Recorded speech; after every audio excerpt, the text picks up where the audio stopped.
ক্রমাগতভাবে মেয়েদের এগোতে হবে। কিভাবে এগোবেন মেয়েরা? নানাভাবে শিখবেন, তারা ক্রমাগতভাবে শেখার নানা সমস্যা আছে।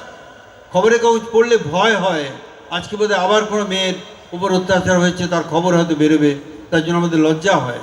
কিন্তু এখন আর লজ্জা করে জায়গা নেই। লজ্জা হবে, কিন্তু লজ্জা ভেঙে আমাদের আরও বেশি করে ঘরে মেয়েদের এগিয়ে দিতে হবে, তারা যাতে আরও বেশি করে মাথা উঁচু করে দাঁড়াতে পারে। কিন্তু আমরা সবাই সমান উদ্যোগেই কাজ করছি না। সমান উদ্যোগেই কাজ করছি না বলে মেয়েদের অগ্রগতি এখনো পিছিয়ে আছে, এখনো পিছিয়ে আছে। আমি দুটো জিনিস হতে পারে, বিবেক জেগে উঠেছে। হ্যাঁ, আবার অনেক বিবেক কেমিক্যাল রিয়াকশানেও জাগে। কালকে 25শে ডিসেম্বর ছিল, এটা যেন আমরা ভুলে না যাই।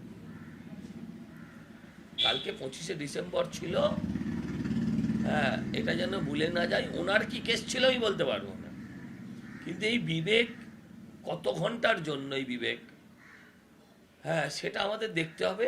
খুব আর্লি রিয়াকশান করলে পরে আবার ওনাকেও, যেমন উনি ওনার ঠেলা শুধু চট করে চেটে নেবেন কারণ উনি মন্ত্রী, আমাকে আবার শুনে হতবাক হতে হবে।